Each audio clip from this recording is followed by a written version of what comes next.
Ring. That's a guitar? Ah, shoot. How about ring? Well, that sounds like a violin and pizzicato. Maybe an alto. Oh, come on. Okay. I got it. Ring. That's a lyre. You're a liar, and I'm a harp. All you're doing is harping on your beatboxing skills instead of prepping for today's harp episode of Music Arcade. Hello, everyone, and welcome to the Music Arcade. I'm Galen, the Sound Guy Firestone. And I'm Ranakel. Unfortunately, Eddie couldn't be with us for today's episode, but we are doing and forging ahead with a bit of the Wheel of Instruments, back at it again. Yup. And landing on the harp, not the lyre. Yeah, and this time the only sabotage was self-sabotage. Yeah, at least it wasn't clarinets this time. I'm still salty about that one. Yeah, no, this time, like, I thought something was a harp, but when I got to the piece, I found it was interestingly not a harp in a way that I could notice and was comment on. Yeah, I had one situation like that in a song I didn't end up picking that I was certain had a harp, and then I saw pictures of the live performance, and not only was there no harp, but there wasn't even a harp on the stage. And I'm like, oh. I really goofed that one. Well, how about we start with one of the first three songs that got into both of our minds when the instruments were picked? Yeah, I mean, End of Time, Chrono Trigger, Mitsuda. This is the most basic harp song in the history of game music. Like, yeah, it's either that or Zelda's Fairy Fountain. Yeah, one of those two. And I find this one a bit more interesting in the way it uses it, because it's not really there for the whole song, but the hook alone feels very relevant, very important in two ways that synergize with different elements of the End of Time. For those who haven't played Chrono Trigger, it's essentially a location that serves as a hub for different points in time as you travel through them throughout the game. Yeah, and the music gets stuck in your head real hard. I mean, that's kind of true of all of Chrono Trigger soundtrack. Yeah. That's kind of true of all of Chrono Trigger soundtrack, but yeah, this one in particular is notably earwormy, especially given that it is the hub and it has to be unobtrusive while still being... A lot of time in hubs, they lean towards unobtrusive, and I'm glad this one doesn't. I'm glad this one actually does lean towards... It has a lot of personality for something so lonely. Yeah, which is itself a good thing. Yeah, it fits perfectly with the kind of location this is, which is kind of my first point, that it, by having no other instrument at the start and starting very lonely on the instrumentation, with the harp being having a very sharp start, very well defined for each plucked string, even during the long drawn arpeggiations, I think. Yeah. Well, I mean, arpeggiations are like 80% of harp's usage in general. Yeah. I just wasn't 100% certain of the terminology and wanted to get it right. But yeah, it manages to convey this very lost in the middle of nowhere, well, not even lost, but really in the middle of nowhere kind of feeling very well. Yeah. And then the other part that I feel is synergistic is the fact that whenever you enter at the end of time, when you haven't gotten into your fancy flying time machine yet, it's through these teleporters that look like shining, sparkling columns of light, and the sparkling element feel visually like how that hook sounds. Like a little bit of sprinkles of light, you know? Yeah. I think that's a good way of putting it. It's hard. This is one of these songs that's hard to talk about because it kind of tells you everything you need to know just by playing and listening to it, right? Like, it's very clear and very pure in a way what it is, what it wants to be. And in a way that's demonstrative of the skill and mastery involved. It takes a lot to have something where you basically, it feels like they stripped down everything they could to still have a song that feels full, that feels complete, and that feels evocative of the place and the time, or well, timelessness of this one hub area. This couldn't be really the theme for anything but this area. Mitsuda's very good at that, and we'll be talking about that again fairly shortly. He runs a very tight ship. Oh, yeah. Like, in a way, the whole quasi-inability to take down anything more reminds me of similar compliments I addressed to Hirota's composition, though obviously in very different areas. Well, very different areas, but the Shadow Hearts 1 soundtrack was a collaboration between these two composers, so it doesn't really surprise me that they rubbed off on one another. Oh, well, I didn't know that. Yeah, Shadow Hearts 1 was Mitsuda and Hirota. Ah. Alright. Even better then. But this kind of comes into an engineering maxim that I like, and that is perfection isn't achieved when you can't add anything else. Perfection is achieved when you can't take anything else away. That's exactly the maxim I was thinking of. Yeah, that's a perfect way to put it. Yeah.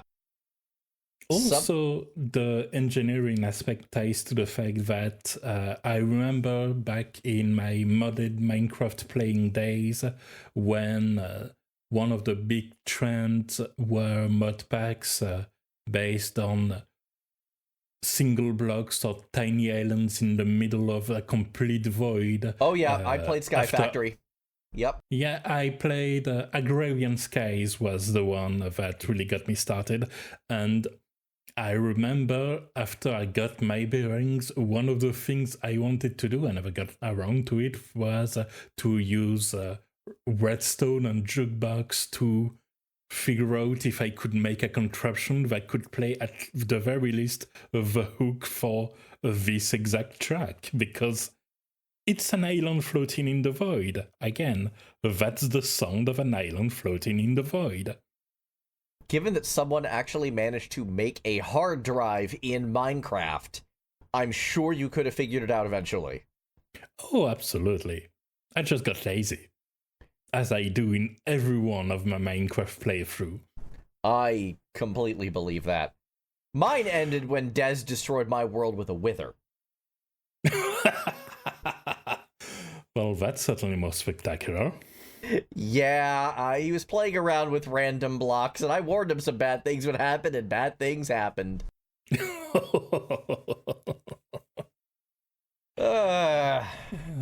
Alright, on the subject of strange alien invasions in places that probably shouldn't have them, let's talk about Kid Icarus Uprising.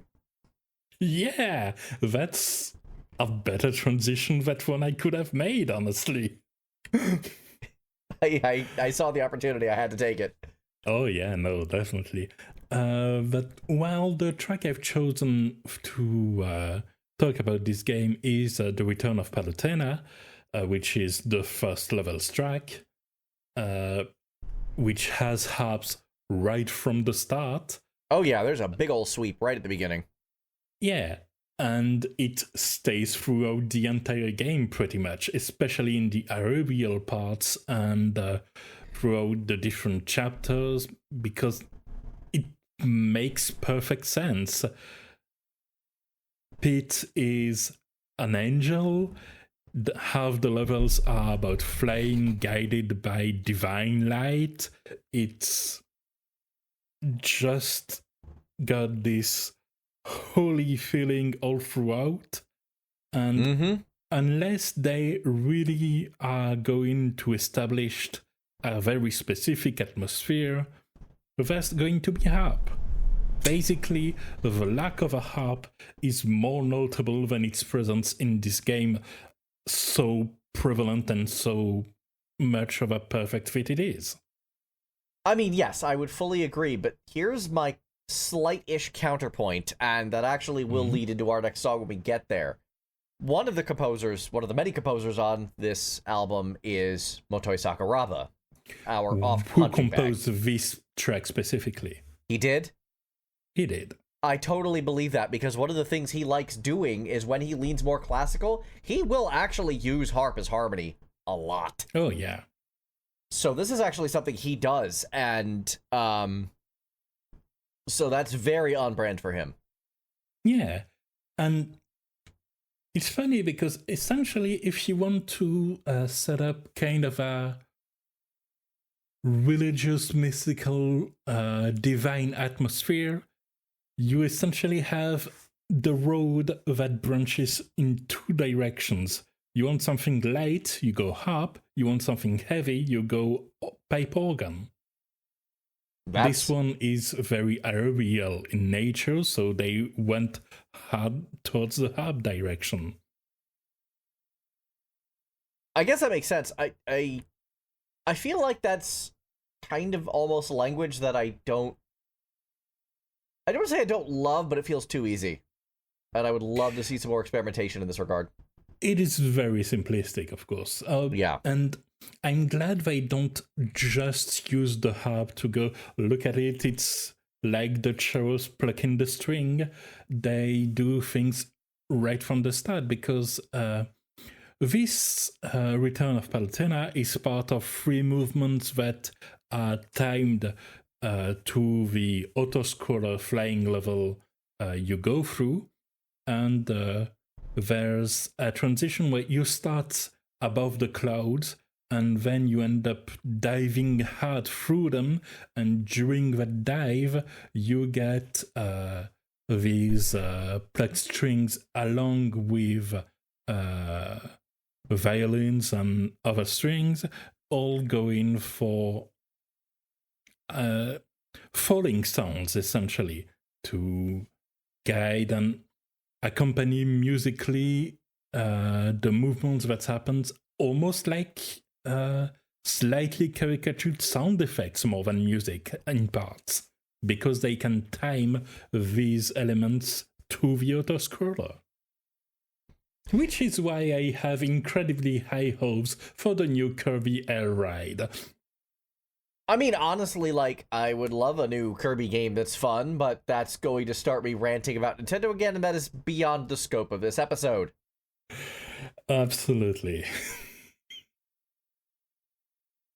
Actually, I'll be honest, I've never really cared about Kirby, so maybe I wouldn't care that much. Either way. I'm not that much of a fan, and I never played Air Ride, but at this point, I kinda want Sakurai to do whatever he wants. Generally speaking, as I've noticed, you give creative control to the creatives, they tend to make something a lot more interesting than letting the execs do it. We'll be talking about that one later as well. Now then, how about we move from Angel Feathers to Sparrowfeathers? So, we literally just talked about this, and I also brought a Sakuraba track to the table because, again, this is something he does. And because you're a good friend to me. I admit it's been a while since we've used this particular meme, but it doesn't help that part of the meme is he hasn't written anything notable since Dark Souls 1.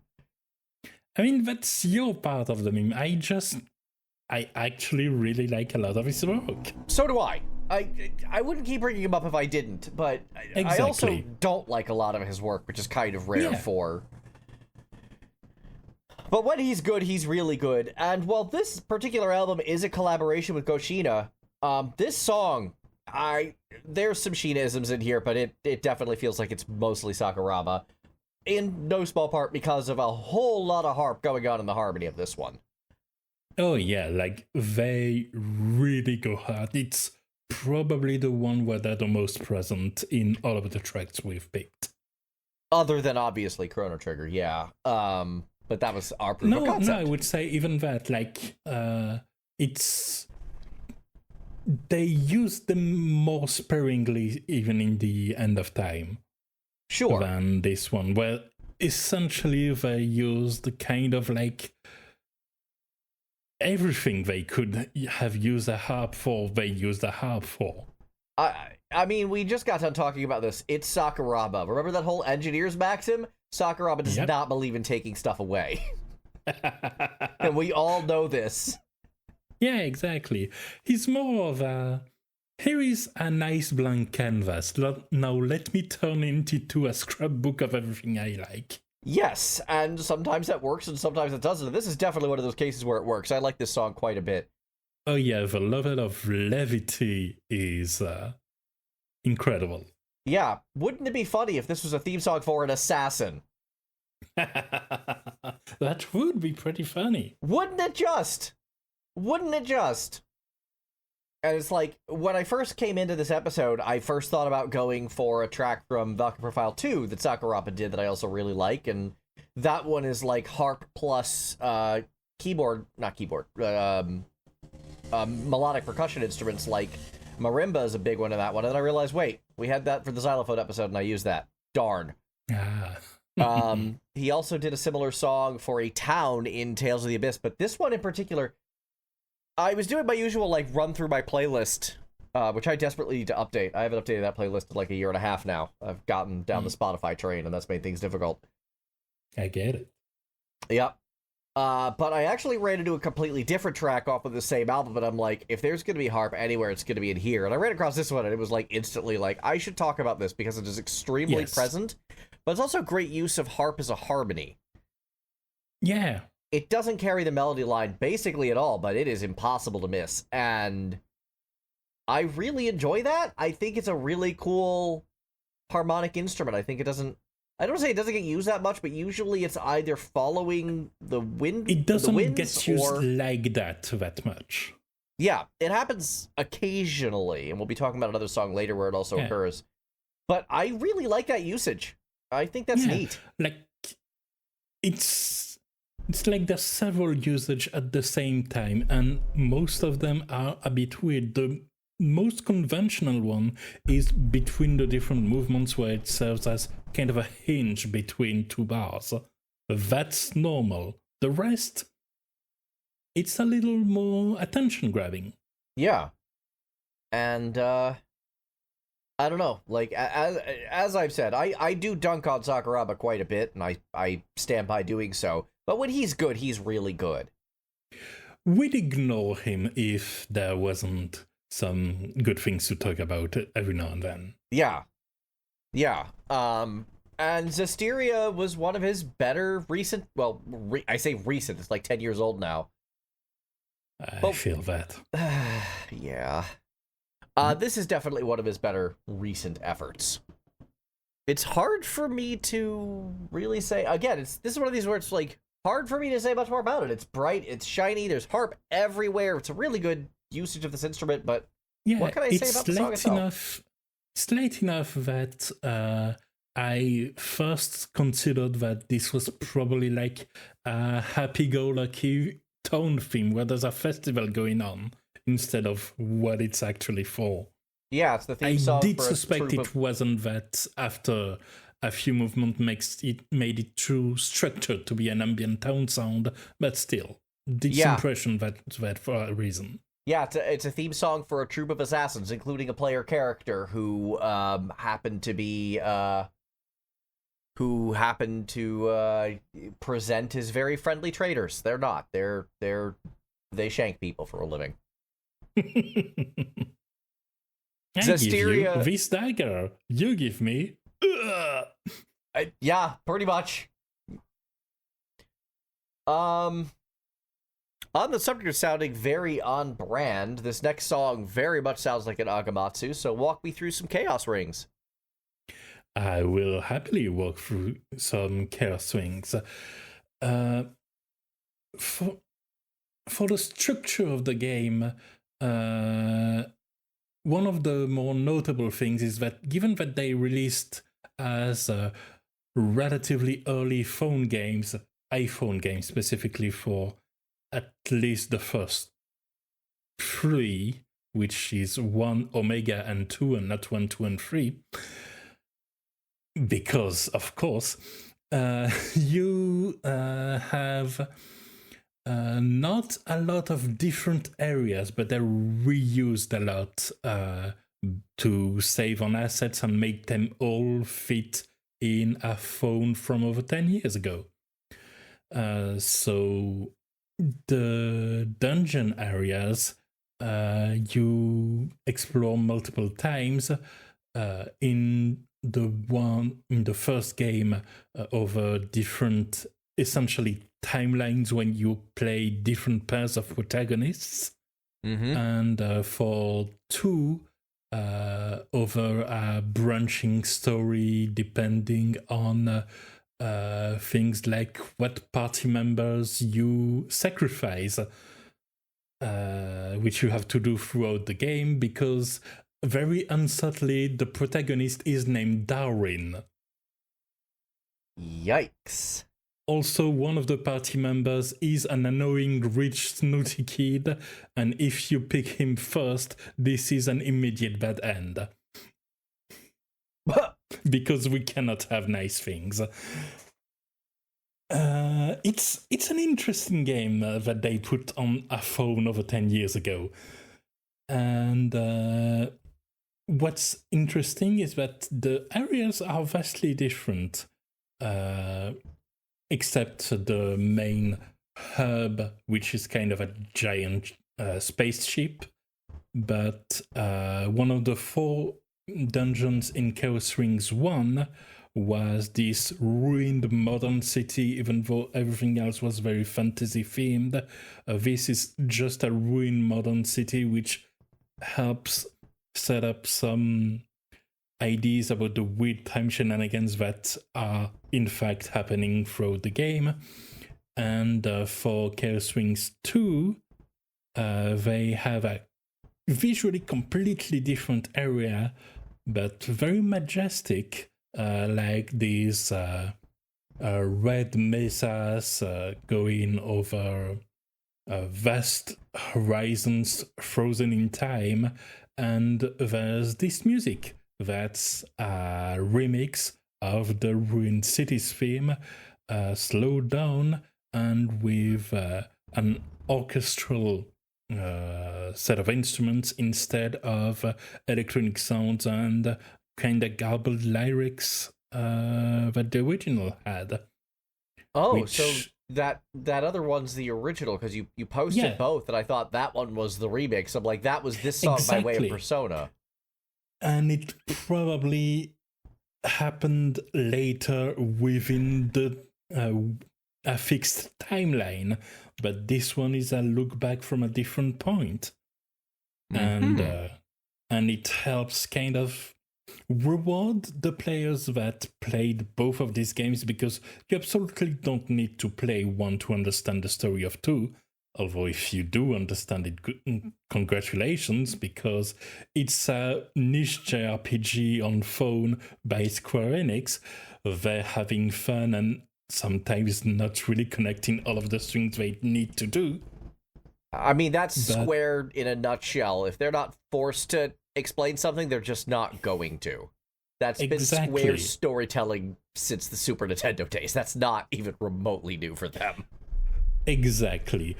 But the game is a standalone, is my point. But this music that's reused yet completely transformed help guide a through line for people that have been invested in this weird little project. Which I appreciate. Yeah.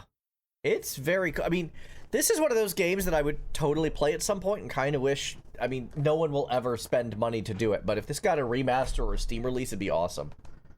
Oh, absolutely. And I definitely should pick up on the third game in the series, which released on PSP, I believe. When they realized that this strange business model for phones when you pay a game and then have a game has clearly no future. And yes, I say that as a FFBE player to an FFBE player, so I am not above sin.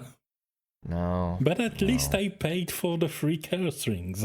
I did my part. There you Try go. and support a healthy, different business model that unfortunately kind of lost favor. Unfortunately, funny enough, as much as I talk about Arknights a lot, they actually did release an actual game called X Astris. They released a game on phones that you could just buy and play. Oh, that's great. So that's the same company that's Hypergriff. And good for them. I have not played it yet. I really should. Now that you say that, it's like, I believe in this, but I almost never actually play these. What's wrong with me?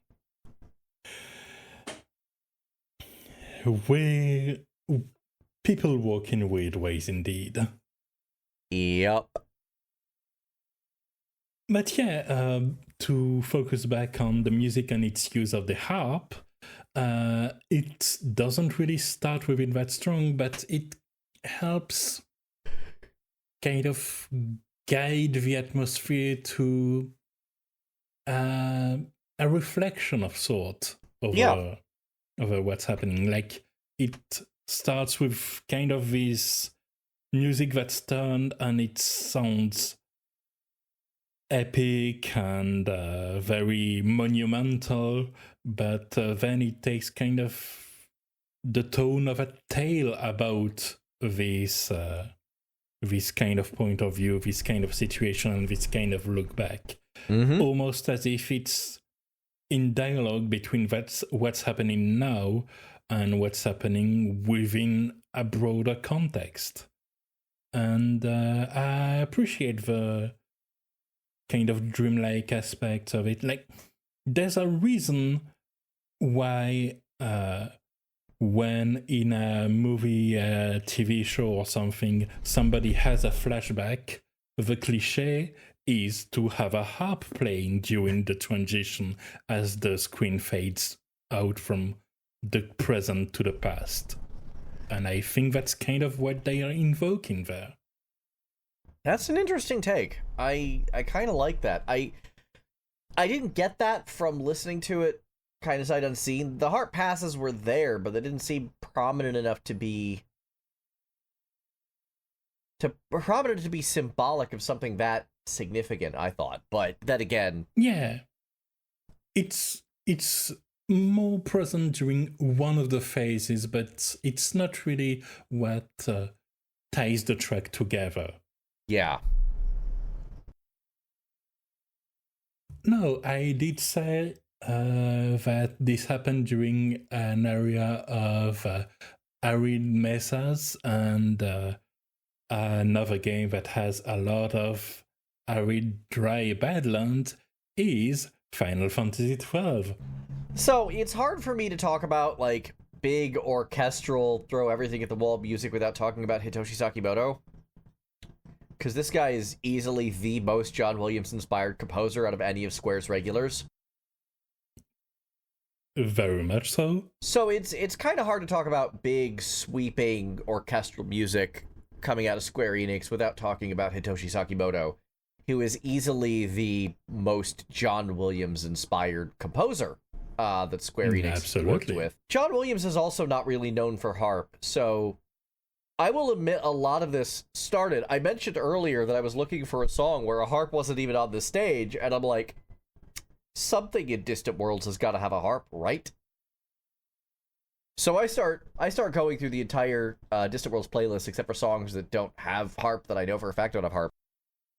And I stumbled on this one. And I say stumbled because I'm like, if there's any composer who's going to throw every instrument he can at a song, it's probably going to be Sakimoto. Sure enough, this one actually does have it. There's a really good duo with Piccolo at about 1:15 that just sounds really, really nice. Yeah, and it's funny because this soundtrack and even this track, like when I think of this track, I think of the brass. They're really the center stage there. Yeah. But if you pay attention to specific parts of it, it's all there for a reason, and the harp definitely plays a role. Yeah. This is a case where I think, like, the fact that it's a feature is fairly rare. Usually it's either a total solo instrument, accompaniment, or in those rare cases like we talked about through Zestiria and another song later, it occasionally gets used really cool as a harmony line, but very rarely is it in, like, a non-solo feature like this, and I thought that was actually a really neat usage of the instrument, is to have it dueling with the piccolo a little bit in almost a counterpoint. Yeah, especially with that choice of instrument, it really feels like two very light, very high-pitched instruments going a bit at each other. It feels like watching two kids have a slap fight. Yeah, that's a good way of putting it. Yeah, it adds some levity to FF12 soundtrack, which is usually, like, extremely serious. Much like the game itself. Essentially, that duo is the Van and Penelo inside the rest of the party. A little bit, yeah. That's a good way of putting it. Yeah. I will admit, FF12 took a very long time to grow on me. I hated that game when it first came out. I gave it another try once Zodiac Age hit, and I'm like, okay, I kind of get this now. I played it once before the Zodiac Age version, and mainly was impressed by how absurdly pretty it is for a PS2 game. Oh yeah, it looks great, but that's kind of always been Square's thing. Like, I think people don't realize just how graphics forward that company has kind of always been. Yeah, it's especially since that was at the very end of the console, and it was part of that trifecta of this Valkyrie profile Silmeria and Okami that in different ways really pulled everything they could out of the PS2 system. Yeah. I kind of always like those situations where something hits right at the end and we can see kind of the full force of what this particular console is capable of. Oh yeah, most of the time I'm more excited at the end of a console life cycle at what these games are going to be like rather than the game of the next system. Though that's less present given that systems and inner workings are getting more similar to a centralized PC architecture these days. So there's less of that effect, but at the time, like, essentially, the start of a system had more in common with the end of the previous system than with its own system's end. Oh, absolutely. And then sometimes you'll get flukes like Astral Chain on the Switch, which had no business looking and playing as good as it did for what that game was. Yeah, although not at a frame rate that was very It was enjoyable. A consistent 30. I didn't have a problem with a consistent 30. I didn't have that. Weird. Huh. It had a lot of slowdown for me. It's kind of what got me to stop playing it. Oh, that's interesting. Were you playing docked or undocked? Docked. Weird. Because I was also playing docked. I streamed the whole thing and it was fine. Weird. Huh. Anyway. Yeah, that's totally off topic, but I'm going to leave that in the episode because that is actually kind of interesting. Yeah. Yeah, I just figured, okay, well, we got a bunch of Sakimoto, let's make it work. And it was a total accident, but I'm glad I stumbled on this one.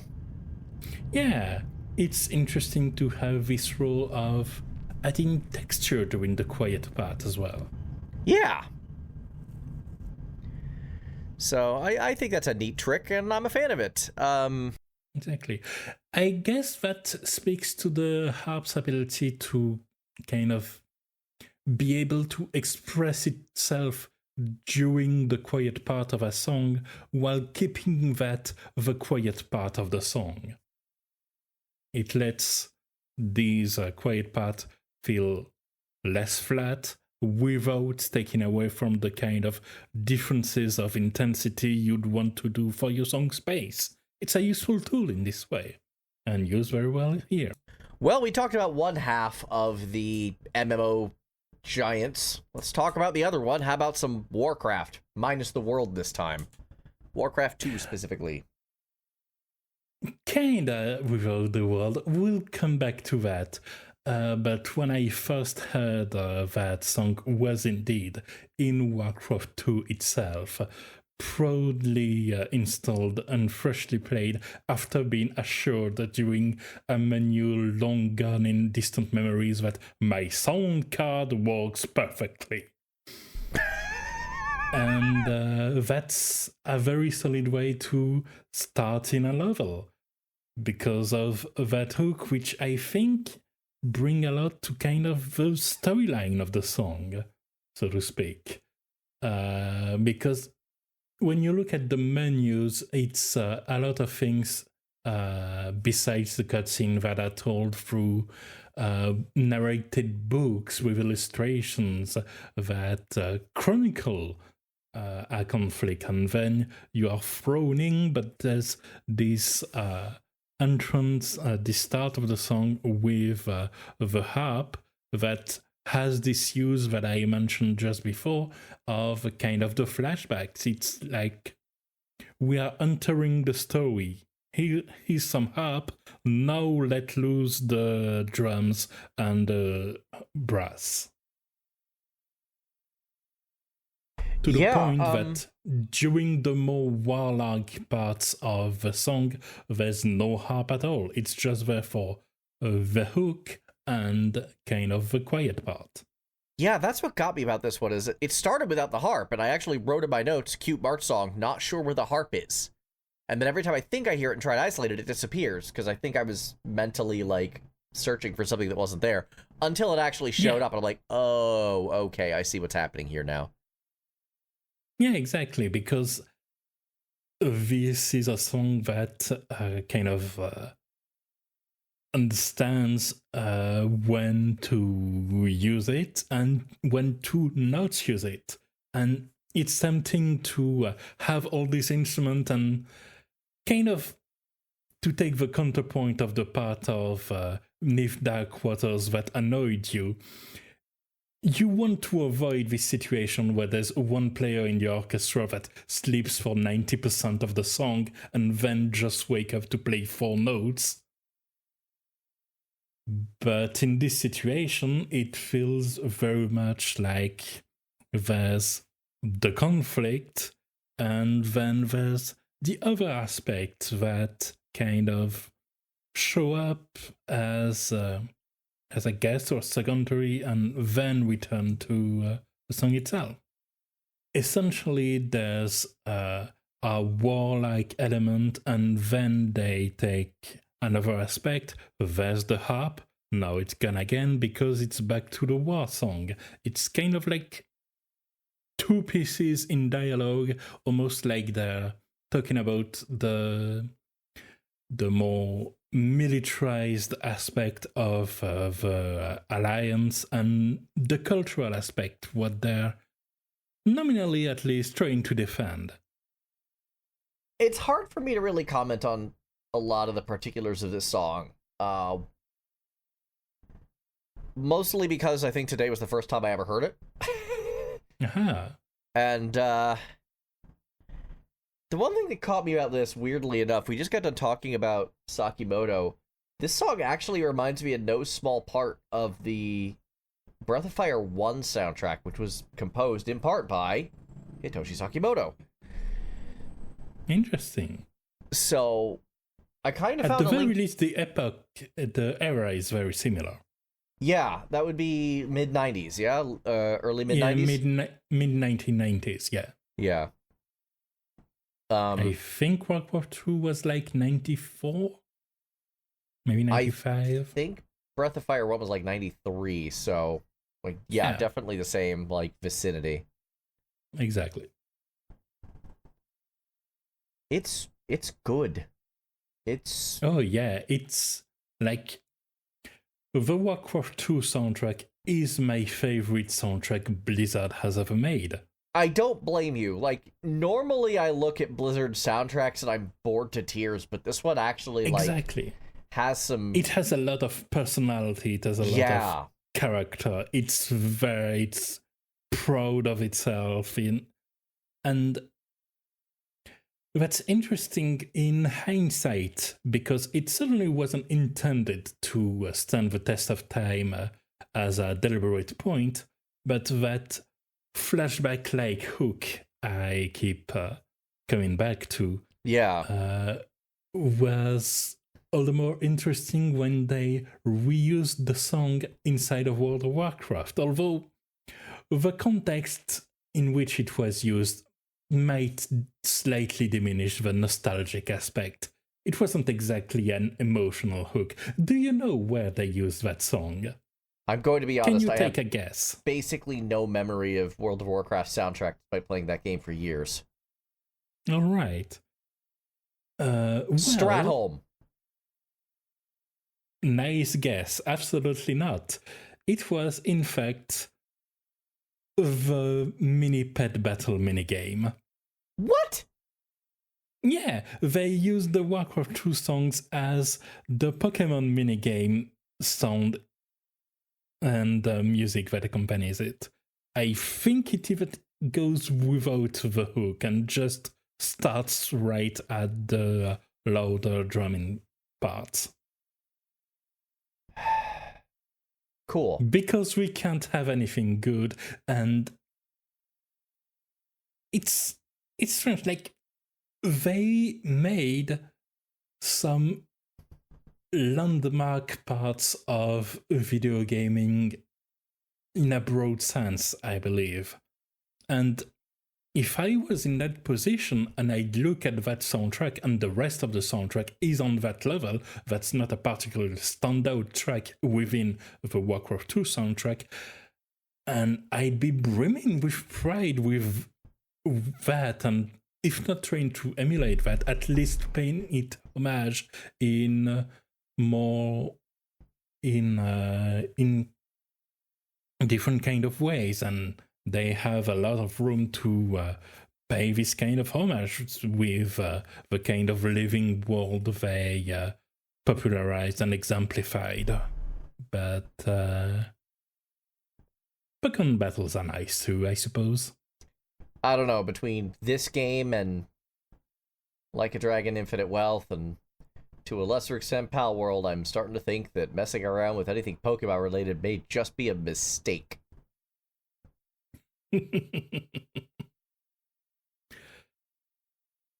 Well, at least I'm glad there doesn't seem to be any news that Heroes of Might and Magic Olden Era is going to be a Pokemon battler, but you never know. Anyway, let's talk about some Heroes of Might and Magic 3. I played the crap out of this as a kid, as I'm sure everyone else did too. I certainly did. And this one is the theme for Dirt, which sounds a bit plain, but in its plainness, I think it still works in a very unique kind of situation, because in Heroes of Might and Magic 3, essentially each faction has its own kind of favored terrain. Right. You have the elves that favor the wooded areas. The stronghold was the marsh, the bastion was the badlands, etc., etc. And then there is Dirt, which is the neutral terrain that nobody really favored, which kind of sets it perfectly as a point where the different factions encounter each other and have possibly conflicts, but that's not a battle music, so that's more of essentially a theme for the game in a broader sense rather than an individual faction's identity. And we have again this harp and this quiet tone that gives this feeling of a chronicle of legends long past. Heroes of Might and Magic isn't a soundtrack that sticks in my mind particularly significantly. But I do understand where you're coming from on this track in particular. It's, it does have that, like, historic energy to it. Yeah, it shows it's serene, but there's also a bit of desolation in it as well. Yeah. And it's not the most thriving place because those are already accounted for. It's kind of the last bits nobody paid attention to before, but that now are essentially forced to have a use as the land turns to war. And indeed, as the map gets to conflict and throw one hero's doomstack against another hero's doomstack, or against a random neutral creature camp that you vastly underestimate and pay dearly for, if you're me. And me. And a whole lot of everyone else. Yeah. That is very much a shared experience. I'm sure it is. So the trick with this song in particular that I noticed is that this is our second example of harp as a harmony after Tales of Zestiria. So this is a case where it's not really featuring, it's not really soloing, but it is fairly present.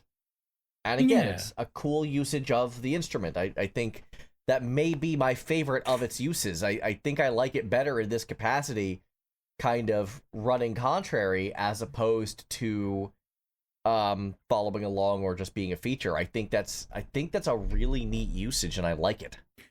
Yeah, like when you listen to it without paying much attention, if asked about it, you wouldn't say it's a harp song. Yeah. But the harp is there all throughout, instead of in phases like with some previous picks. It's just part of the song woven in and working in tandem with the rest to just have this mood that it conveys all throughout.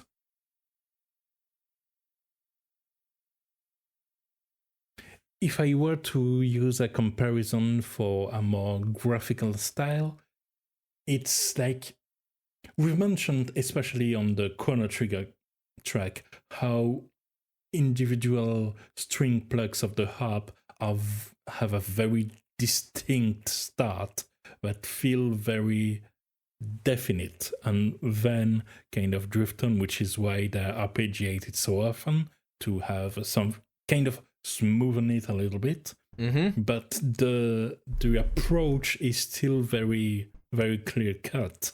And this track shows kind of a restraint, a counterpoint where it has the other instrument managed to kind of not drown out, but walk with the harp to not make it stand out or on the contrary, force it to be understated. Now then, this is not no playing yet. No. But I would say the main game we both have been playing has been Expedition 33. And I can definitely understand why the soundtrack is cool and interesting enough to not warrant a wait. Although there might be something missing in that harp episode for this track. Yeah, because there isn't a harp. The thing is, it's actually relevant that there isn't a harp. Because Proceed. the character... Here's the thing. The character for whom this track is named for and serves as her theme, canonically plays a harp. You go to Redacted, and then go to Redacted, and you find a harp. Okay, cool. So then you go to Redacted, and there's another harp. Okay, how about Redacted? Yet another harp. She plays the harp. It's freaking everywhere surrounding this character. And yet her music is distinctly lacking a harp. Is it to make room for her playing it diegetically? No, absolutely not. Unless, I mean, I guess she could show up at I'm at the very tail end of this game. I have the one, like, ultra hard super boss, and then I have the final dungeon to go, and that is it. Alright. I will say that we have not... It gets talked about a lot, her and this harp. Yeah, that... Check out. This seems important, thus its presence in the lyrics, at least of her name. I tried not to focus on the meaning of the lyrics for obvious reasons of I'm not there yet. Yes, no, this is very late game. Yeah. I just found it kind of intriguing that a character who is primarily associated with the harp, her music utterly lacks it. This is actually one of the few, like, things that makes me a little angry. Like, I have very few complaints about this game, and when I say very few, I mean very few. This is actually it's one so of them. Good. I get it. Especially since it would fit the main mood that this song is conveying, which is kind of this crystalline vibe that has this surface serenity that very much gets shaken along the song as it morphs and turns and twists. Yeah, and I do not want to talk about this at length because spoilers, and I'm not doing that. This game is truly special. This is the first game since like Final Fantasy VII Remake where I had to stop and go like, I am not spoiling this for anybody. I would feel wrong not letting people discover this for themselves. So I don't And I very much appreciate it and pay it in kind. So I'm like, I could talk about why that is, but at the same time, like, if I do, I'm messing things up. All I will say is its absence is particularly notable, and that's why it ended up on the list, because it's like, this should be here and it isn't, and I feel like that is actually in itself noteworthy. Absolutely. And I understand the impulse given that my next and final pick also doesn't have a harp. Kind of. Also in an interesting way. So we're talking about Bastion.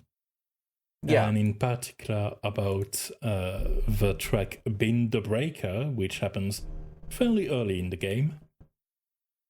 And it's one of the first kind of battle track. They're not that active because you can weave in and out of the more fighty areas. But the fight is expressed by the discordance that's used throughout. And beyond that discordance, there's also some pluck strings that seem like they would be perfect for the harp, except it's not a harp. It's very pointedly not a harp as well, I think, because of the post-apocalyptic nature of the game and the almost Western-inspired scavenger mood there is that permeates the game, its atmosphere, its narration, its identity. Yep. And the fact that they used an instrument that wasn't the harp essentially as a harp replacement feels like a way to play with the idea of scrounging with whatever you have, doing what you can with what you have on hand, and doing what you have with what you have on hand, and making do. Now, you say it doesn't have a harp, but I actually have a counter argument in that it actually kind of does. And that's what makes it even better. Yeah. So what it has is a detuned harpsichord. Now, harpsichord isn't just a punny name. It's literally, they took a harp, they put it in a shell, and they used a keyboard mechanical structure to pluck the harp mechanically as opposed to with your fingers, like a regular harp player would. Yeah, and if used normally, a harpsichord is very much used a lot for setting kind of refined, elaborate, very high society kind of moods. Yeah, because it was a very expensive old Baroque instrument and is the direct precursor to the piano, which is also a harp flipped on its side but struck instead of plucked. Exactly.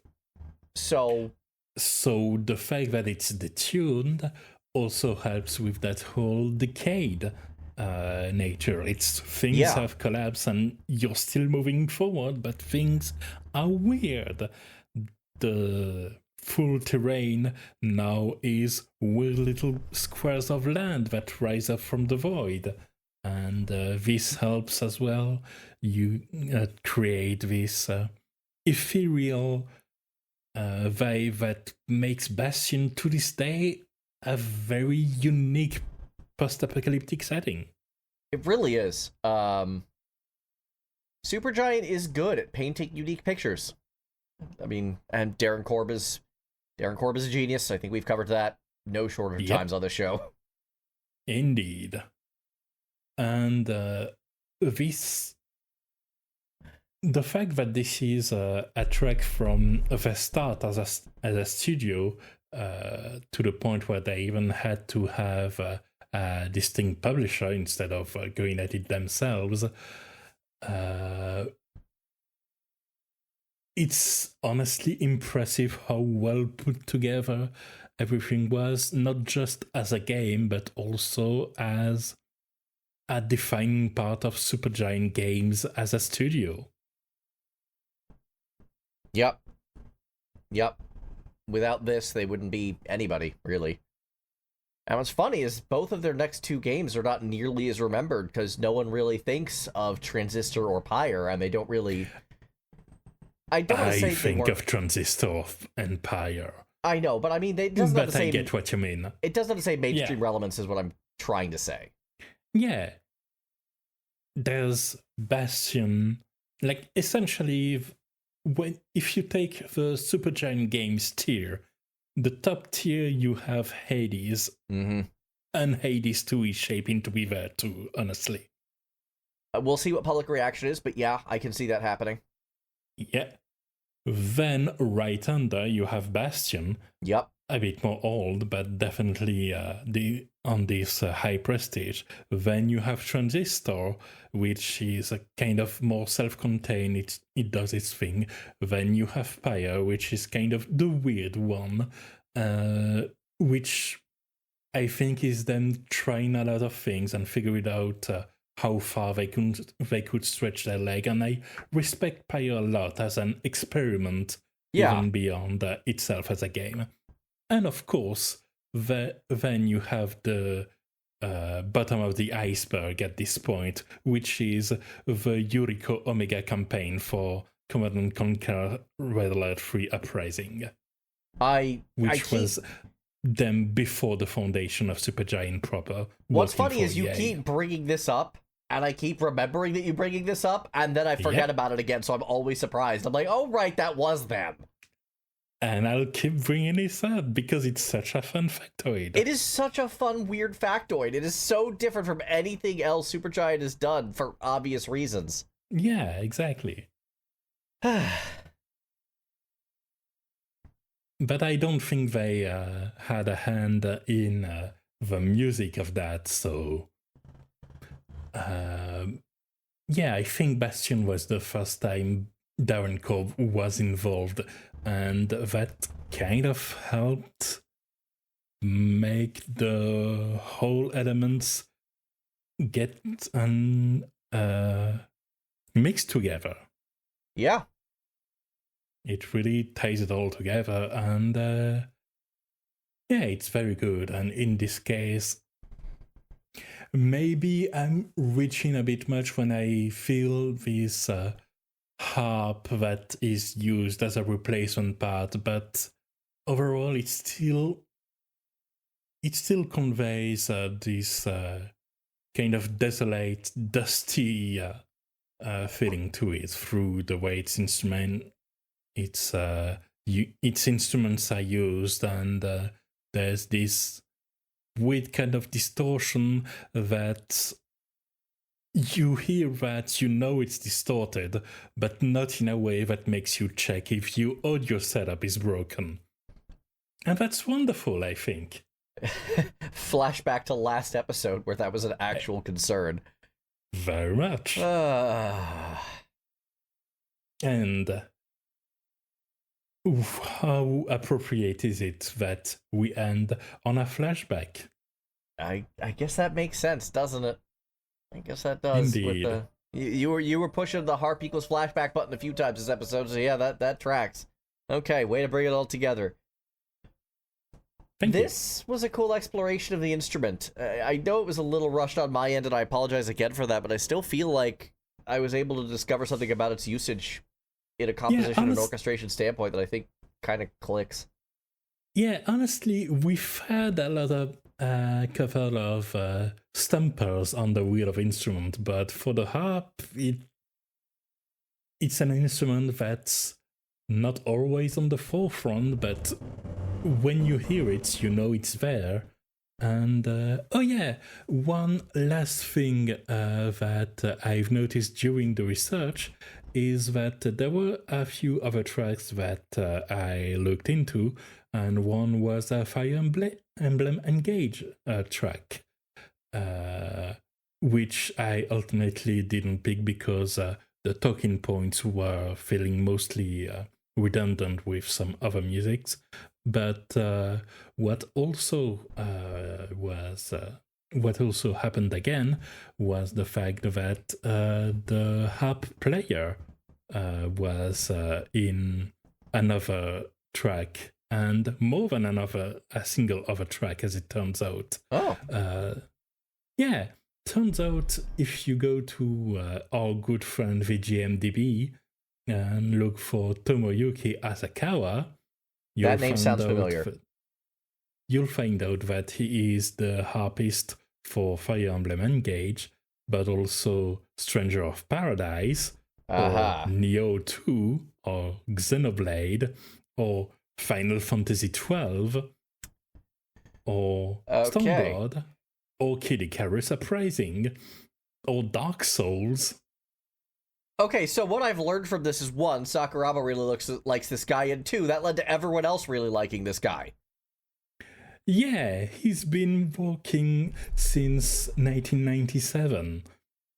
Good for him. By 1999, he played in for the songs part specifically of Final Fantasy VIII.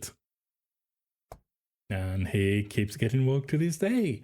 So good for a reliable, talented harp player that's reaching our ears to this day. Making a living as a working musician is tough, especially in the gaming sphere, which, again, a big mission statement of this show is kind of showing off the hard workers behind the music. And this was a good find. I'm glad we got to talk about this guy. Yeah. Also, I maybe should have posted the link directly instead of being coy about it during the research phase. That may have popped up a lot of games that you might have thought of. I'm looking forward to seeing it. I will check that out. Let's make a note to add that to the description as well. I think that would be helpful. Sounds great. But with that said, we have established already before that we've played a lot of Clair Obscur Expedition 33, but this is not all we've played. Let's talk about that in Music Arcade Now Playing.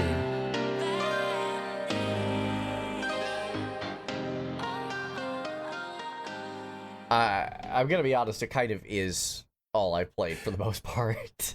It's pretty close, but we have each at least one exception, so go right ahead. Before I do, I'm just going to say this. This is the second case as an adult that I can remember where a game comes out of nowhere and is already like a serious contender for my favorite game of all time. It's special. It is special, and I have to really, once I finish this game, which will probably be today, tomorrow at the latest, I will have to do some serious thinking as to where this falls on my all-time list, because it is a truly incredible experience, and the soundtrack is a big part of that. This soundtrack is incredible. Yeah, like, it has so many good standout aspects that happen to be on every front besides the minigames. Yeah. And I will also say one last thing about this game that is not a spoiler, so don't worry. I wouldn't expect you to drop a spoiler right off the bat like Nope. that. You're better than that. Thank you. This is one of the only games I've ever played that's actually for adults. And I don't mean that with any asterisks. Yeah. Like, you play a lot of games that are quote-unquote for adults, with some heavy quotes, and they're just pushing, like, as much edge and gore and boobs as they can. It's like, it comes across as entirely immature. It's what a teenager thinks an adult is, or etc., etc. This is actually a game for adults. Yeah, no, I get it. I get what you mean. Yeah. And I don't even fully get it yet because I don't know what you've experienced fully. But all I will can say that already this tell. this is the most mature game I've ever played. Not pretending to be, or trying to be, or pushing envelopes for no reason. It's because actually... at the same times, it really knows how to have fun, and not even in just ways, in goofy, stupid way, like a big brush gay breakdancing. Yeah. So, yeah. Just big thumbs up there. Yeah. I don't know what else to say. Else? The only other thing I've really been playing... Play? Yeah, the only other thing I've really been playing is Arknights, and we had our You new... play Arknights? No. Whatever brought that idea on. I wish I had an excuse to talk about the song in more detail, because the boss theme... It's a good one. It's a good one. The boss theme of this newest event is... It's a banger, and it's an interesting banger, and it's about a character who's been on my roster for 5.5 years now, and she's the final boss of this event. And it's actually played out as an actual, like, competition. We're not, like, against her, you know? Oh yeah, I love when that happens. Like, sometimes you have to acknowledge that people are fighting for fun, and I love it when that happens without a gratuitous need to instill stakes just for the sake of drama. Yeah. Not that there wasn't plenty of that here. Let me put it this way. This particular character, this wolf girl here, is very clearly deeply inspired by Goro Majima. So... I see. Yeah, like, you know what you're getting with this character. Up to and including in her prior appearance, co-opting his, like, crash into something with a dump truck trick for a rescue. Like, oh, I've been here before. Was this dump truck painted pink? It's a good strategy. It's a good one. So yeah, the newest event had a really cool, song to it, and I wanted to kind of talk about that and go, yes, boss music good. Arknights is still up on their stuff. Anyway, indeed. I think I'll go back and listen to it in full after the episode. I think that's worth doing. I think it's just a good song on its own merits. Anyway, please continue. That's how I listen to it. As for my side, aside from Promise Mascot Agency, which I've already talked about, the only other video game kinda that I've played is that I got back into Magic the Gathering Arena because of the incoming Final Fantasy XII. Might as well get a bit of the virtual client to prepare. They do have a few music tracks, but none that really impressed me. Also, the music volume was cranked way too high, so that was unpleasant until I adjusted that from very different settings than the default. So mixing is a thing, y'all. Indeed. But yeah, I've been focused enough of that currently I'm at the counting back my old rares and seeing if I can't sell those I'm not gonna use and don't have any meaning to me anyway, to get some money and use that to buy more Magic cards. Oh God. Hey, at least I'm not ruining myself, so we take those. That's true. Like, that's the thing that helps me being, for instance, a gacha player, is that I have the ability to not go overboard, and that's not something that's given to everyone, so I feel thankful for that, and that it allows me to do things like, say I'm feeling priced out of Magic the Gathering, I'm going to stop and in 5 years return because they reverse some other decisions that made playing a bit more comfortable. Remind me who Wizards of the Coast parent company is right now? I seem to recall they're kind of a jerk. Hasbro is terrible. Hasbro. I knew it was someone like that. I couldn't remember exactly who. They still are bad. But they're putting out cool collaborations at least. Yeah, they don't have my trust, but they have my attention. That's worth something, I think. Also, again, shout out to Nintendo. Indeed. Like, we can't go and just ignore them because they still make good games. That's the problem. That's the problem. That's a big problem. Yeah. All right. That is all the time we have for this episode of Music Arcade. Thank you all so much for tuning in as we explored the harp and other things. As always, you can find our playlist and how to contact us in the description below. And until next time, everyone, have a good one, y'all.